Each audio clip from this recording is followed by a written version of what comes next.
يسعد فؤادي كلما ذكر الحبيب ترنما. To truly understand the journey of the Prophet ﷺ, we must first delve into the deep roots of the Arabian Peninsula. Who were the Arabs? What were they doing before Islam? And where did they come from? At the time of the Prophet ﷺ, the area was not a unified region that we think of today.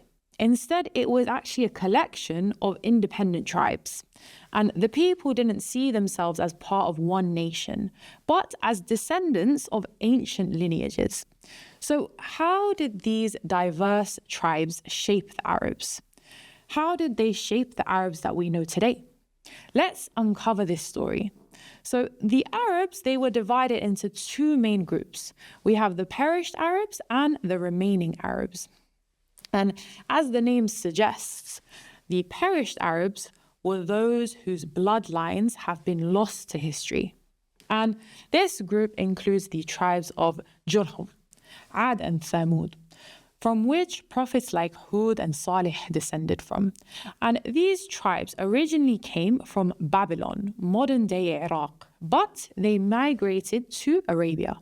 And the Quran mentions tribes like Ad and Thamud, who were sent prophets like Hud and Salih, but rejected their messages.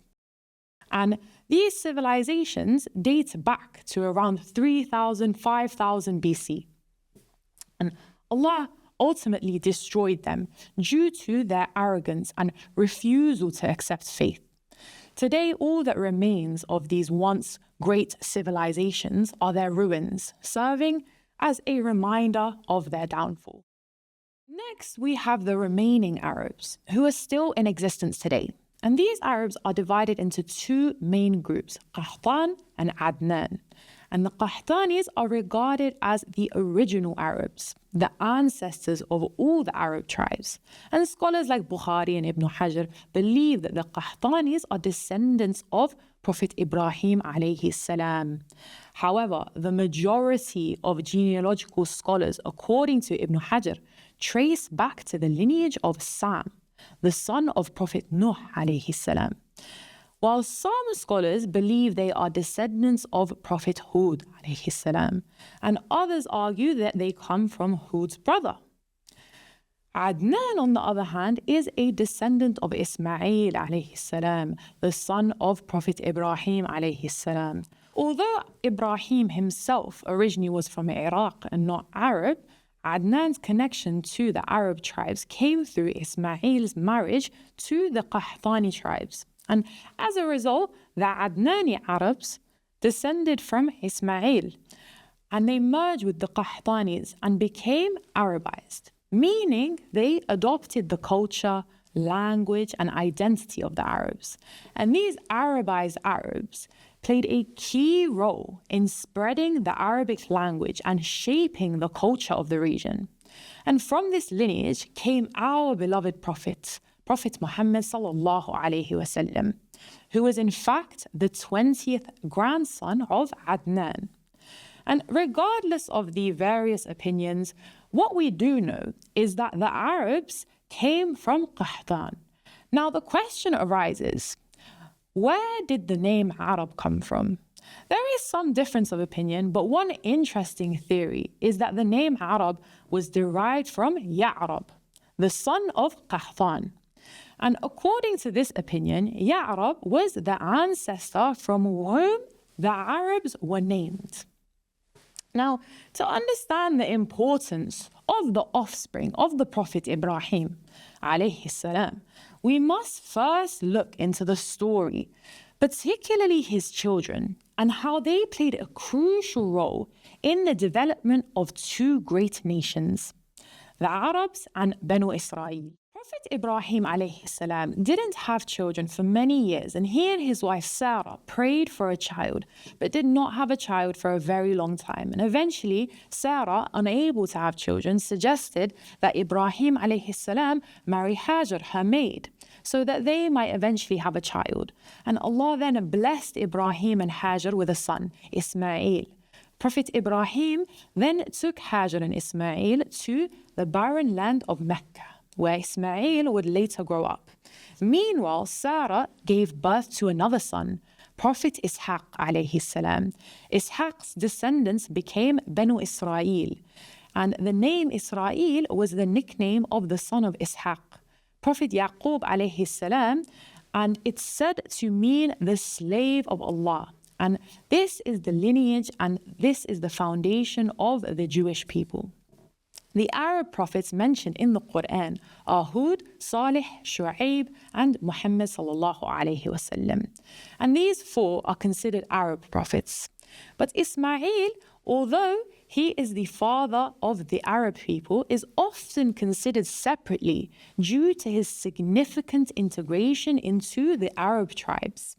Ismail, being the son of Ibrahim and Hajar, was raised in Arabia and he lived among the tribes there. And his deep connection to the Arab tribes led to his descendants being known as the Arabs. The famous Arab saying goes, whoever lives with a people for 40 days becomes one of them.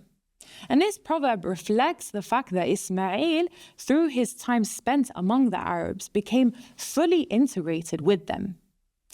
In the time before the revelation of Islam, the Arabian Peninsula was engulfed in darkness.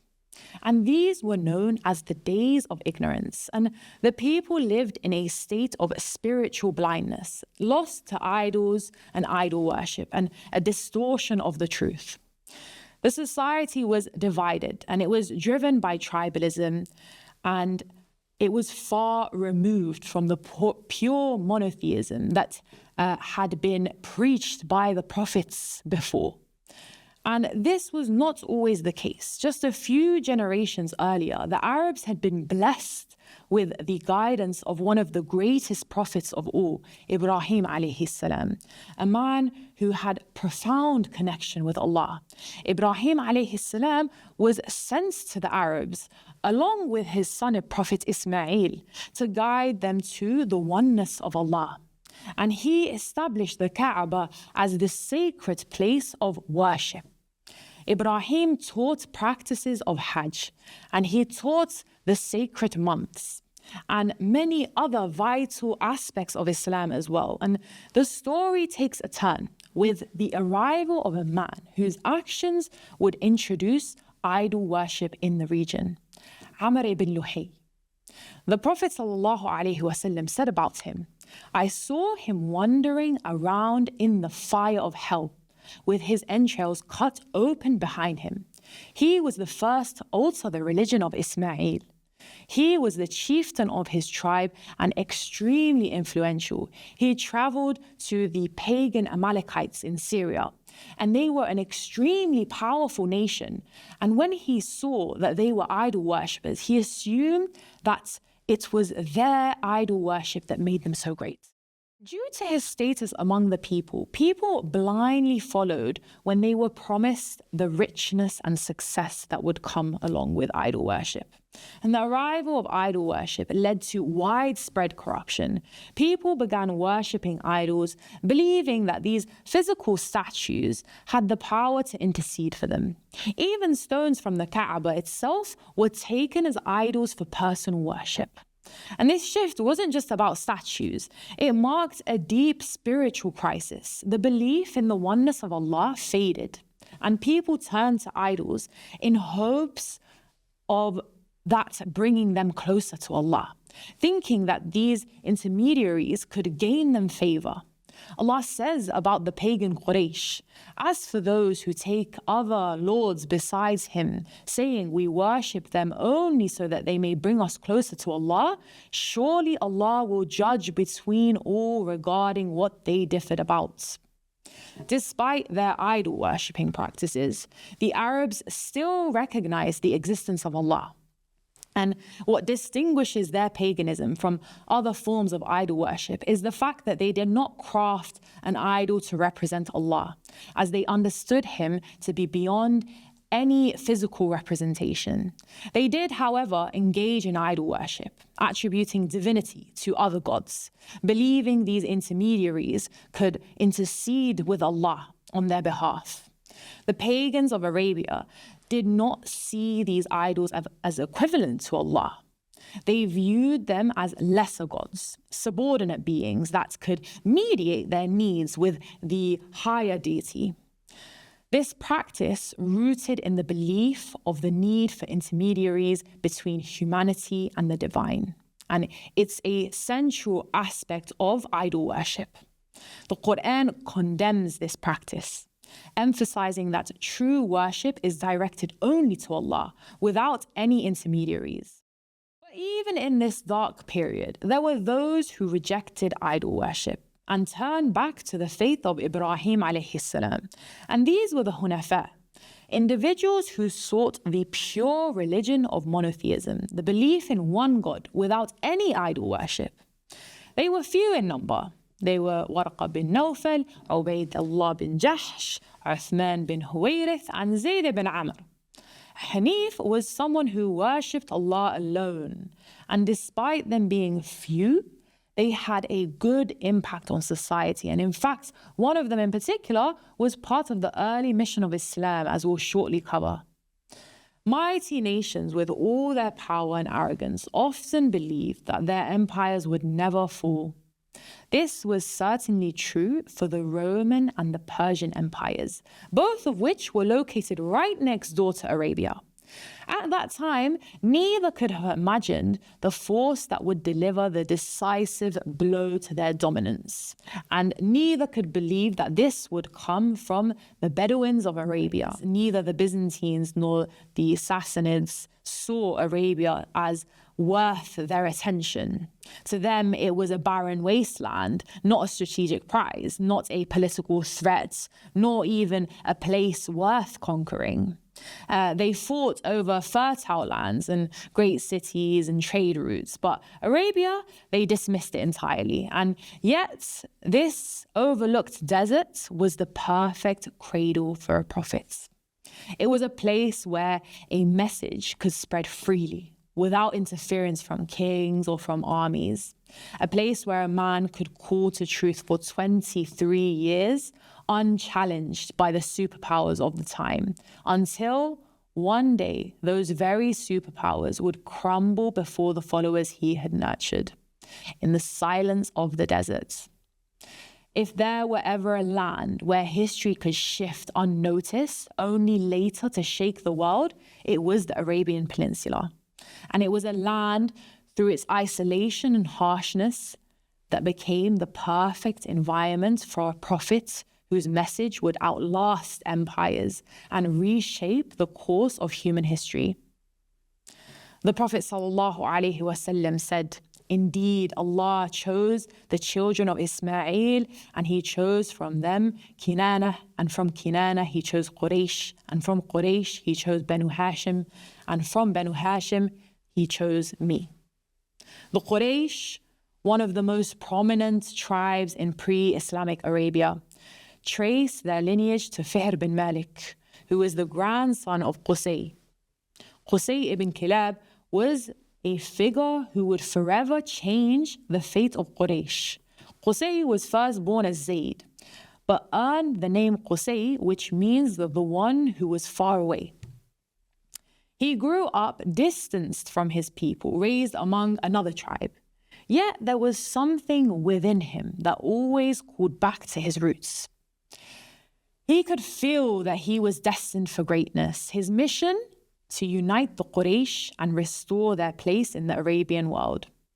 But there was a bit of tension developing. Qusay was not immediately accepted back by his tribe. In fact, he faced a severe test of leadership, as the Quraysh were not united under one banner. Even worse, they were under the rule of another tribe who controlled the sacred site of the Kaaba. Qusay took bold actions to secure his place. He allied with the tribe of his mother's people and gathered strength. And in a fierce turn of events, Qusay challenged the tribe in charge for control of Mecca. And then in that moment, that would change everything. Qusay achieved victory. and he managed to take control of the Kaaba. And with this victory, Qusay didn't just win a battle, but he reshaped the entire political structure of the Quraysh. The Quraysh were now unified under Qusay's leadership, and he created systems that governed the city, including the famous Dar al-Nadwa, the house of consultation, where the leaders of the Quraysh would gather to make decisions for the tribe. And he also began the tradition of taking care of the pilgrims. Hashim, the great-grandfather of the Prophet ﷺ, was renowned for his generosity. His name Hashim came from his practice of grinding barley to provide food for the Hajj pilgrims. He established the biannual trade routes to Syria and Yemen, ensuring the Quraysh's prosperity even through droughts. His efforts secured the tribe's economic stability, a blessing later mentioned in Surah Quraysh, where Allah says, "For the accustomed security of the Quraysh, their accustomed security in the caravan of winter and summer, let them worship the Lord of this house, who has fed them, saving them from hunger, and made them safe, saving them from fear." Abdul Muttalib, the grandfather of the Prophet ﷺ, he became renowned for his many accomplishments, one of which was rediscovering the well of Zamzam. Centuries prior, the well had been buried, but Abdul Muttalib had a reoccurring dream about its location, and determined to find it, he took his son with him and began digging until he struck water, restoring the well to its rightful place and ensuring the Quraysh's access to its life-giving resource. His discovery of Zamzam became a source of pride and joy for the Quraysh. When people hear the name Abdul Muttalib, they're surprised, as the name means slave of Muttalib. And the story behind his name is that his father died when he was young, so he was raised by his mother's tribe. So one day he was riding with his uncle Muttalib, and people assumed that he was the slave boy of his uncle Muttalib. So the name stuck. Abdullah was his son, and he was a young man of great stature within the Quraysh. He married Amina bint Wahab. Shortly after their marriage, he would set off on trade caravan route for Syria. Subhanallah, Abdullah passed away during that journey, and he only spent a short duration as a newlywed. Yet in those short days, the blessed Prophet ﷺ was conceived, marking the beginning of a story that would change the world forever. صلى عليه وسلم صلى عليه